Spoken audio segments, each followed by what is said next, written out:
Muy bien, sigamos entonces. Episódio 3. Ahí está. Bien, seguimos entonces. Ahora vamos a comentar un poco los dos puntos siguientes del programa que les habíamos planteado. El correspondiente al punto 4, componer, habitar, subjetivar, y el punto 5, que se llama Somos como habitamos, territorios existenciales, tecnologías y formas expresivas. La idea de componer, habitar, subjetivar es sumergirnos en la teoría del habitar. Dentro de esta temática, vieron con lo que ya hemos planteado, con lo que ha planteado específicamente Fernanda en el episodio anterior, lo que tiene que ver con los puntos anteriores del programa, vamos llegando, ¿no?, a ese rol que cumple, ¿no?, el sujeto en tanto habitante, en ese diálogo con los espacios que habita y que lo constituyen, y de esa manera llegamos, digamos, a una nueva dimensión de la problemática que encuentra en la famosa conferencia de Heidegger, de Martin Heidegger, Construir, Habitar, Pensar, ¿no?, que ofreció en el año 1951, un mojón ineludible.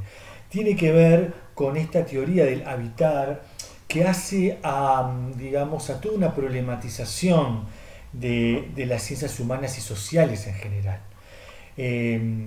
Podemos ubicarlo teóricamente dentro de la perspectiva, ¿no?, fenomenológico-hermenéutica, un tipo de fenomenología, como dice Paul Ricoeur, que hace un injerto con la hermenéutica y a partir de ahí las logra cazar este análisis de la producción de mundo, ¿no?, de esa conciencia generadora de lo real, que al mismo tiempo necesita ser una exégesis, un proceso interpretativo que no tiene ni principio ni fin, de esas capas arqueológicas como se planteaba antes, ¿no?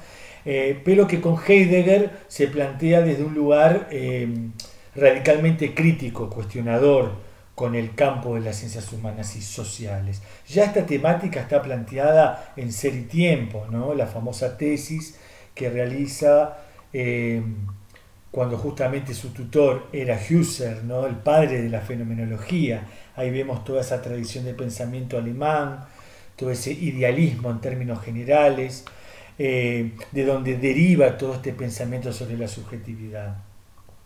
Heidegger hace una crítica destructiva de las ciencias humanas y sociales en el entendido de que, especialmente con la antropología, que sería la ciencia del hombre en términos generales, como la etimología lo plantea, pero también con la biología humana en particular, las ciencias de la vida, ¿no?, y también con la psicología, con lo que tiene, ¿no?, en relación a la psique, al alma, al espíritu, en los términos clásicos, se realiza este proceso de metafísica, ¿no?, de sustancialización que parte de una definición de lo que somos como entidades, como entes, y desde ahí clausura la pregunta por el ser.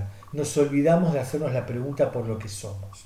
¿No, verdad? Esa es la gran crítica, el gran cuestionamiento que viene desde el pensamiento heideggeriano y que fue lapidario en su momento y que pasaron décadas, ¿no?, pasó la Segunda Guerra Mundial, está toda la temática vinculada a su relación con el nazismo, los problemas que eso conllevó y demás. No nos metemos en el curso en esto, pero es importante tenerlo presente porque también tiene que ver con ciertas derivas que pueden tomar, digamos, estas problematizaciones, ciertas pseudo soluciones a las que podemos arribar cuando, digamos, aplicamos una crítica radical, ¿no?, a la metafísica occidental. Y bueno, la angustia, la desesperación, el vacío, la nada existencialista puede tener ese tipo de caminos.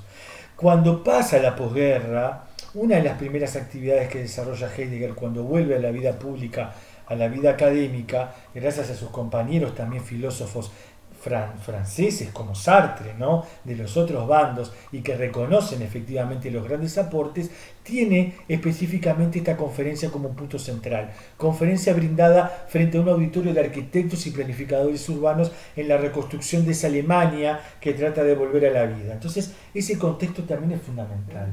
Y la conferencia tiene que ver con todo ese pensamiento de la, como él llamaba, destrucción de la metafísica occidental aplicado a esta temática central. Ya en Ser y Tiempo, el Dasein, el ser ahí, esta condición de ser seres que habitamos, que somos porque estamos en alguna forma, en algún lugar, porque abrimos espacio, creamos mundo, es lo central. Y en esta conferencia entonces es donde él trata de avanzar en esta reflexión, en estas meditaciones, y ahí aparecen un par de conceptos que son centrales, que para nuestra perspectiva son centrales. Y no tomamos esto por una cuestión meramente, digamos, historiográfica, sino porque en esa antropología contemporánea a la que ya hicimos referencia, en autores como Tim Ingold, por ejemplo, o lo que vamos a ver luego, ¿no? en desarrollos filosóficos como los de Deleuze y Guattari, o en el propio Michel Foucault, esto es fundamental, ¿no? Esa fenomenología hermenéutica de corte existencialista es la mayor elaboración teórica de esta tradición de pensamiento, aparece esto planteado, ¿no? Construir ya es habitar, ya es una forma de habitar. Esos entornos que habitamos están en permanente construcción y reconstrucción. No podemos concebirnos como habitantes fuera de estos entornos que habitamos y que los construimos a partir de nuestras prácticas, donde etimológicamente, ¿no? Como él plantea, el cuidar por resulta central en la concepción del habitar. ¿Y cuánto tiene que ver con lo que estamos viviendo en este momento, por lo cual estamos llevando a cabo estos videos, ¿no?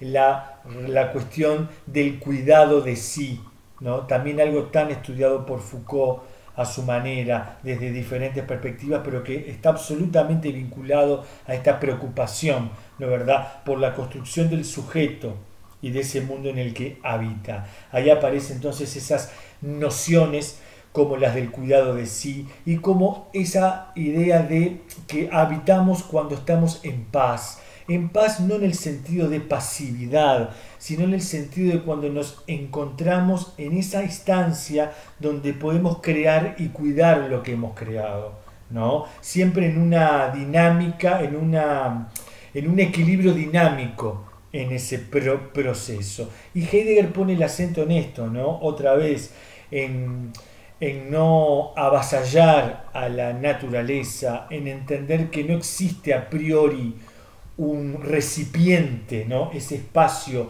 como recipiente en el cual nos ubicamos, en que no desarrollemos nuestras arquitecturas de maneras estereotipadas, seriadas, diría Walter Benjamin, ¿no? Sin aura, vaciadas, ¿no? Porque eso nos va a vaciar nuestra propia existencia.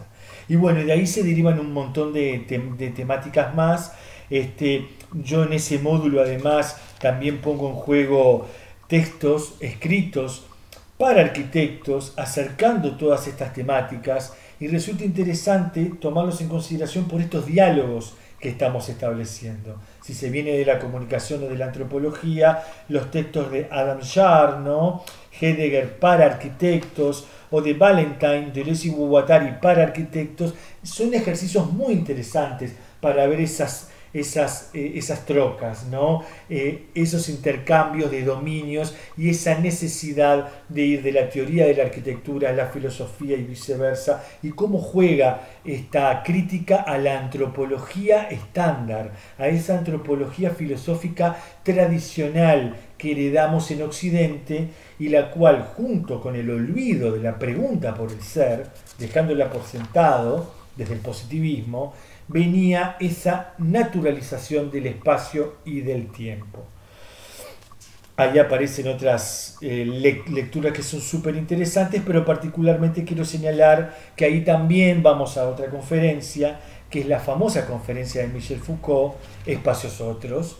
Michel Foucault no publicó esa conferencia, también brindada para un público de arquitectos, es muy similar a lo de Heidegger en ese sentido, y ahí con las heterotopías lo que planteamos en el curso es una visión más amplia y no buscar solo espacios específicamente heterotópicos espacios otros a las normas, a los espacios convencionales, sino tomar en cuenta la heterotopología como perspectiva y encontrar esos elementos heteróclitos, heterogéneos de composición de todo espacio y de toda espacialidad. Un texto brillante que lo compartimos y que esperemos que todos lo puedan leer. Y así llegamos a este otro punto también, donde ahí podemos plantearnos, ¿no?, lo que acá se enuncia. En definitiva, somos como habitamos. Y ahí hay un juego, ¿no?, de identificación. Tratamos de ir a esa frontera donde se borra la distinción entre habitante y hábitat, ¿no? Y ahí directamente nos metemos entonces en toda esta teoría de las tramas, ¿no?, socioterritoriales, para llamarlas de alguna manera, para que se entienda, pero que son esas tramas de la vida, esas tramas espaciotemporales que dependen de diferentes técnicas y tecnologías en su constitución, y que no es otra cosa que diferentes formas expresivas, diferentes mediaciones, según soportes y materiales que le dan forma a nuestra existencia. Ahí trabajamos específicamente de 1000 mesetas de Deleuze y Guattari, ¿no?, Capitalismo y Esquizofrenia 2, dos capítulos que son los centrales en lo que tiene que ver a los territorios y al espacio. Del ritornello, ¿no?, y lo liso y lo estriado. Es decir, el ritornello, esa composición espaciotemporal elemental a la que hacíamos referencia, ¿no? Ellos toman esta noción de la música, vemos cómo justamente para entender el territorio, lo que parece espacial, recurren tanto a una perspectiva estética de la historia del arte y de la filosofía del arte y de la etología, para ver cómo lo que parece más lejos del humano y lo más propiamente humano se entrelazan para otra vez, ¿no?, desnaturalizar esa supuesta esencia y mostrar esa actividad creativa constructiva. Y lo liso y lo estriado aparece como, bueno, una propuesta básica para tratar de analizar esas diferentes prácticas de entramado entre dos dinámicas básicas, no dicotómicas, complementarias, de alisamiento, de espacios de puros flujos y movimientos, y de estriamientos, ¿no?, jerarquizaciones, estratificaciones. Y ahí vemos diferentes perspectivas al respecto. Sumamos también más bibliografía muy interesante que tiene que ver con todo esto, y bueno, lo iremos viendo. Perfecto.